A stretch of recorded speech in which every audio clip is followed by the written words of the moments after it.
Dan oke sob semuanya, selamat datang kembali tentunya hanya dalam konten serunya sepak bola. Di konten serunya sepak bola kali ini ada beberapa poin yang pengen gua bagikan untuk kalian semuanya sob, yaitu di poin pertama, Rizky Ridho dipilih atau akan menggantikan Jai Ijes menjadi El Capitano dalam lanjutan FIFA Matchday, dalam lanjutan perjuangan timnas Indonesia ke depannya. Kali ini kan Indonesia dalam waktu dekat akan menghadapi FIFA Matchday di tanggal 5 besok melawan Oman, dan di tanggal 9 melawan siapa? Satu lagi lupa lagi gua, Mozambik. Astagfirullahaladzim, Mozambiknya sering lupa mulu. Dan Rizky Ridho pun ditunjuk akhirnya oleh pelatih John Herdman. Rekan-rekan setim lainnya, rekan-rekan sesama timnasnya semua yang kemarin udah gue omongin masuk skuad untuk FIFA Matchday melawan Oman dan Mozambik. Rata-rata persentase paling tingginya menunjuk Rizky Ridho untuk menggantikan Jai Ijes sebagai kapten, karena Jai Ijes ya kan tidak bisa datang, tidak bisa bermain untuk timnas Indonesia sementara ini karena sedang cedera. Dan gue sudah mengonfirmasi itu, dan gue pun nggak masalah Jai Ijes tidak main. Berarti kan Rizky Ridho kemungkinan besar persentasenya 60-70% juga bakal diturunkan oleh coach John Herdman sebagai line up utama mungkin. Dan ya gue rasa sih Rizky Ridho ya layak sekali untuk mengemban tugas seperti itu, untuk menggantikan, untuk memimpin rekan-rekan teman-temannya di timnas Indonesia melawan Oman dan satu lagi Mozambik. Oke.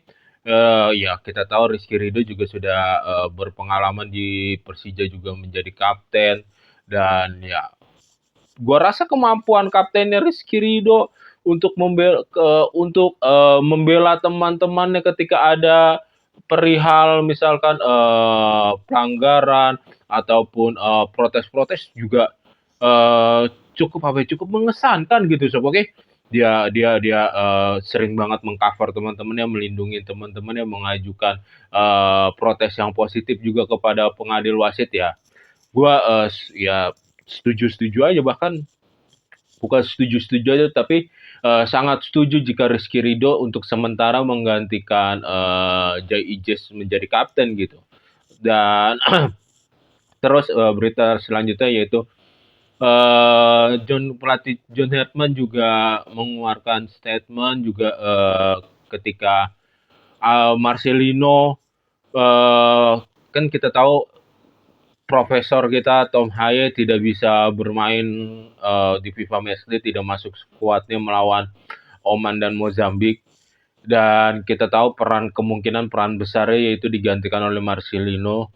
Entah John Herdman atau siapa, kemarin gue nonton kayaknya John Herdman deh yang mengungkapkan kalau Marcelino tuh 80-90% persentase yang cukup tinggi bisa diturunkan, bisa dimainkan, dan kemungkinan besarnya sih akan menjadi pemain kreativitas untuk Indonesia. Berarti kan menggantikan perannya Profesor Tom Haye gitu kan di lini tengah, pengatur ritme serangan, pengatur jalannya bola. Ini menarik banget, udah lama kan kita tidak melihat penampilannya Marcelino bersama timnas senior khususnya, karena dia di beberapa pekan terakhir kan harus digantikan ya karena cedera juga gitu. Dan di klubnya juga dia sudah bermain. Dan ya ini kembalinya Marcelino yang gua nanti juga. Gue pengen melihat apakah dia bisa mengemban ilmunya di Eropa, apakah ada kemajuan tentang penampilan performance sama Marcelino, baik itu skill, passing, insting bermain, keegoisan bermain, bisa kita lihat nanti, kita saksikan bersama-sama.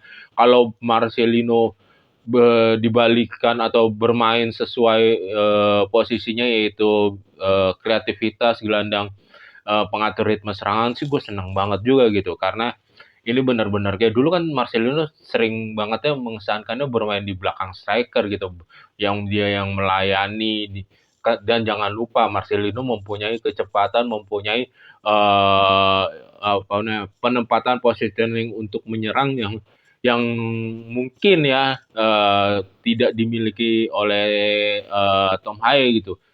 Ya otomatisnya lebih ke kecepatan lah, dan ya itu sangat-sangat apa ya, bisa berguna banget untuk timnas Indonesia di saat reaksi football atau counter attack gitu. Kalau Tom Haye kan nggak bisa yang langsung lari di setengah lapangan bola, mendribble bola gitu. Dia kan otomatis mendribble berapa kali peluang langsung dia melihat teman-temannya yang udah membuka ruang, di passing bolanya, diterupas bolanya. Tetapi kan Marcelino bisa lebih memanfaatkan hal tersebut, bisa dribble bisa lebih panjang daripada Tom Haye karena emang usianya juga masih muda juga gitu kan.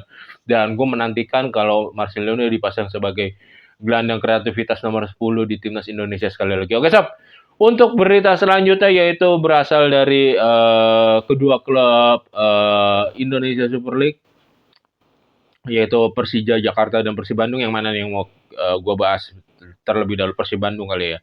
Persib Bandung terkena larangan FIFA untuk mendatangkan pemain baru untuk bisa dibilang untuk transfer musim kali ini, untuk mendaftarkan pemain baru karena Persib Bandung kena hukuman. Gue sengaja baru bahas perihal ini di konten kali ini karena gue pengen yang lebih pasti, yang lebih real. Dan ini bukan soal penunggakan gaji, bukan soal Persib Bandung tidak bisa membayar gaji pemainnya.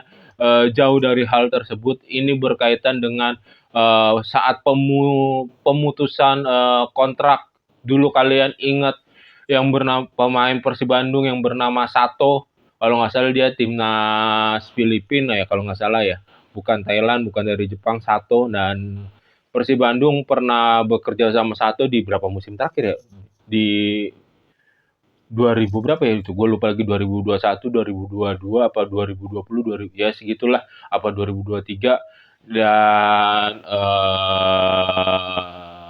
Persib Bandung juga akhirnya dan di saat itu kan Sato tidak terima sama keputusannya Persib Bandung, diputus kontrak secara sepihak, dan si Sato ini mengadukan hal tersebut, dia mengajukan banding, dan ya akhirnya kasus tersebut dimenangkan oleh Sato dan FIFA memasukkan ke daftarnya klub Persib Bandung sebagai klub yang dikenai hukuman karena ada pelanggaran lah, termasuk pelanggaran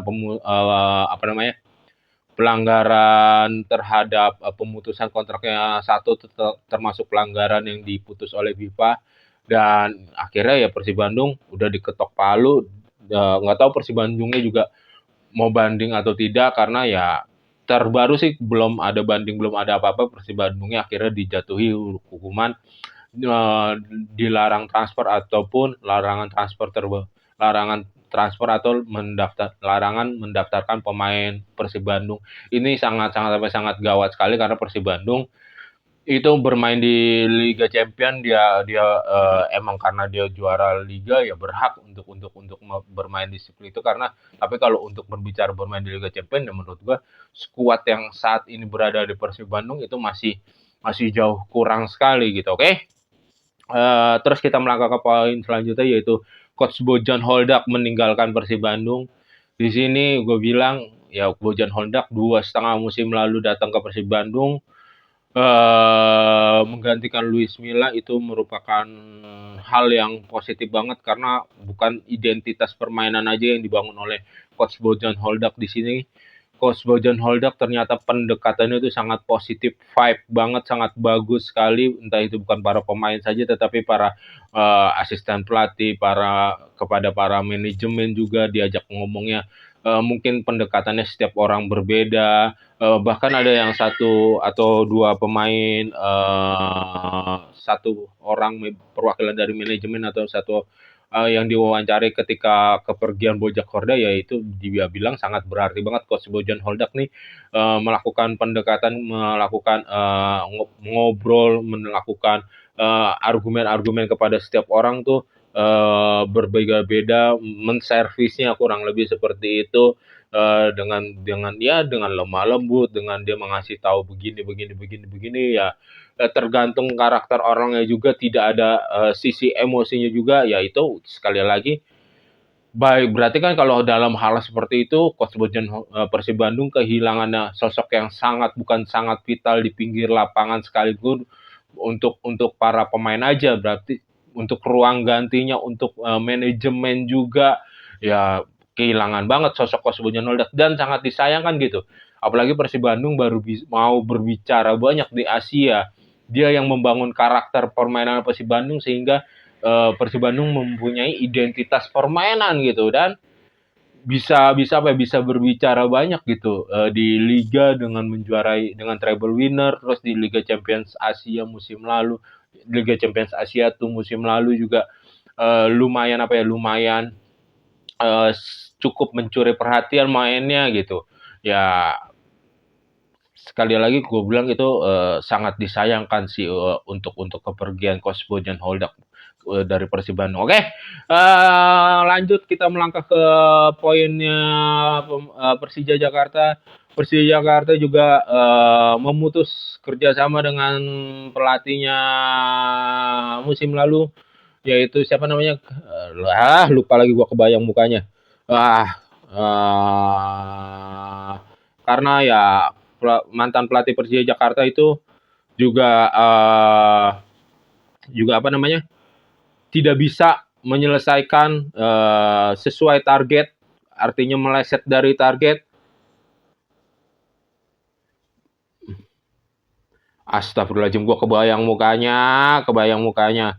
Mauricio Souza, karena ya gua kalau statement gue tentang hal ini ya, ya Mauricio Souza memang terkadang ketika dia baru unggul 1 gol aja di musim ini ya, dia memilih bertahan, dia memilih pemainnya untuk menunggu gitu.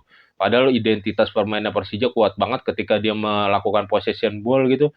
Ya cukup rapi, cukup bagus, cukup bisa membuat lawan-lawannya terteror gitu. Ya kalau gue rasa sih kepergian Marcio Souza saat ini ya layak-layak aja. Cuman kan gini loh, tidak bisa melakukan sesuatu dengan instan gitu. Indomie aja yang instan kan perlu dimasak dulu, nunggu airnya mendidih dulu, bungkusnya perlu dibukain dulu, terus dituangin dulu. Ya seenggaknya kalau gue rasa sih kan gue dari kemarin ketika Persija finish di peringkat 3 pun gue rasa sih gue nggak mengeluarkan statement pelatihnya Persija juga cukup dikeluarkan atau selesai dulu. Gue merasa ya butuh ada pembenahan di Persija, tapi tidak untuk pelatih Mauricio Souza ini hengkang atau keluar dari Persija. Kasihlah kesempatan di satu musim ini ya. Kalau terus-terusan ganti pelatih pecat, yang diuber tuh hanya prestasi semata gitu ya. Tetapi Persija langsung bergerak cepat, langsung melakukan hal positif. Dia dikabarkan rumor-rumor ini ingin mendatangkan Thomas Doll kembali, baru rumor ini ya. Terus ataupun Sintayong ini, dua pelatih ini. Karakter pelatihnya, kalau kalian yang mengikuti konten serunya sepak bola bersama gue Nuni sering nonton, kalau gue suka banget karakter kedua pelatih ini antara Thomas Doll dan Thomas Doll dan Sintayong, dan ya ikutin aja perkembangannya gimana ntar sampai akhirnya siapa yang ditunjuk ataupun ada kandidat lainnya. Gua dua pelatih ini gue respect, gue seneng banget kepribadiannya, kerja kerasnya, etos kerjanya. Ya kalau ada dua pelatih ini yang ditunjuk ya gue siap aja lah gitu, ataupun ya kandidat kita ikutin bersama rumor-rumornya, siapa tahu ada kandidat lainnya. Oke sob, terus ya satu lagi pembahasan di episode kali ini, serunya sepak bola kali ini, yaitu Alano, pemain Persija Jakarta yang gue bilang skillnya paling tinggi lah di musim kemarin 2025-2026 di skuad Persija. Kontraknya tidak diperpanjang, dan kita tahu ketika Persija melakoni pertandingan laga terakhirnya juga Alano melakukan perpisahan, sudah mengeluarkan statement kayak pengen kayak pergi juga dan memang kontraknya tidak diperpanjang juga di waktu dia mengungkapkan apa perpisahan di media sosialnya gitu kan.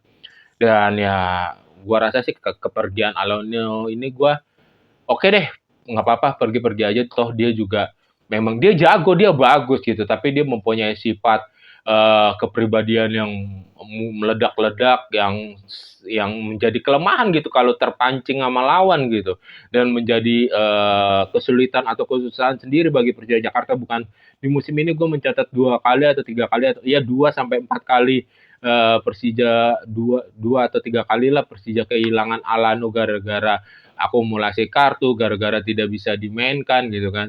Ya itu kita tahu Alano penting banget buat Persija, cuman kalau dia apalagi kalau dia emosi, kalau dia udah marah, kalau dia udah kepancing sama lawan, jadi tidak bisa mengeluarkan apa namanya kemampuan terbaik dan Persija bukan bukan butuh itu sob, oke.